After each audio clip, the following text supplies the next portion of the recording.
አህሌን እንዴት ናችሁ? ደህና ናችሁ? ሰላም ባያቸው ጀምሩ።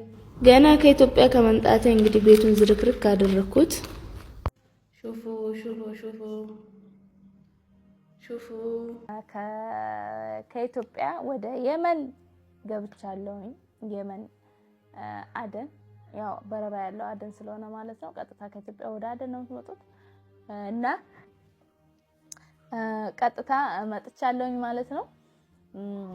እንግዲህ እንደምታዩት ከሰና ስመጣ የሀገር ኮተት ሰብስቤ ፍዳይን ስላየሁኝ በአሁኑ ስመጣ ልጆችንና ይችላል ሻንጣ ጥልጥል በቃ እንዴ ምንም እንትን የሌለበት በቃ መኪና ባስ ላይ እንዴ ይጭኑላችኋል። በቃ ምንም ግልግል ደረጃ ማውጣቱ ደረጃ ማውረዱ ምን ስለ ቤቱ አላወራኋቸውም።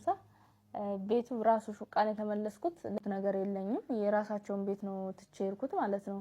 ምንም ተመልሼ የሚወስደው ነገር የለኝም። የምሸጠው ነገር የለኝም። እቃቸው እንዳለ የነሱ ነው። ምንም ከሻንጤ ውጪ ይዤ የገባሁት ነገር ስለሌለ ቀኑ ብቻ ስላላለፈ እኔም ምናልባት እኔ እንደውም እንትን ልል ነበር፣ ግን አላህ ይስጣት ልጅቷ ናት ለምን እየተመለስኩ ነው ማለት ነው። ወደ የመን አላህ በሰላም ያስገባን ያረተናስተዋል።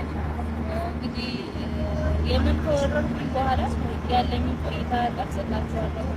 አሰላሙ አለይኩም ወራህመቱላሂ ወበረካቱ። ሰላም እንዴት ናችሁ? በያላችሁበት ሰላማችሁ ይብዛልኝ። እንግዲህ ያው ዛሬ መጣሁት ደብሮኛል፣ ከፍቶኛል ማለት ነው።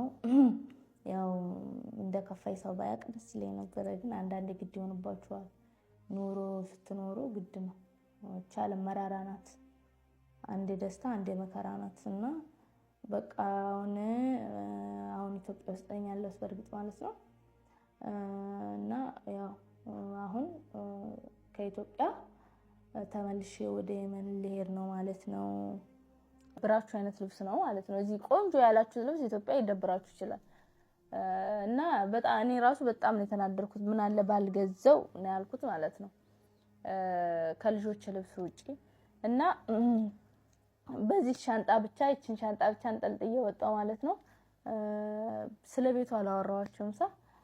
ቤቱ ራሱ ሹቃን የተመለስኩት እዚህ ማራ ላይ ተከራይተው የሚኖሩ ረጅም አመት እዚህ የቆዩ ስላችሁ እዚህ ሀገር ሰዎች ናቸው፣ ግን እዚህ ማራ ላይ ብዙ ጊዜ የኖሩ ማለት ነው።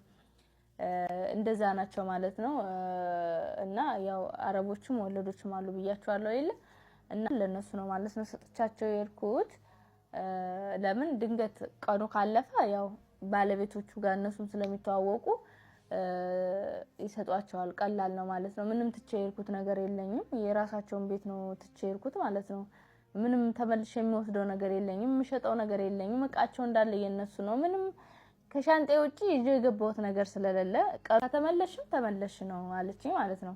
አይኔ እንኳን እኔ ሲሄድ እንደማልመለስ እርግጠኛ ሆኜ ነበር የሄድኩት። አልመለስም ብያት ነበረ። ግድ የለሽም ብትመጭም እንቀበልሻለን፣ በእርግጥ የኛም ቤት አለ፣ ግን አንቺ እንትን ስለምትሳቀቂ ነው ምናምን አለችኝ ማለት ነው።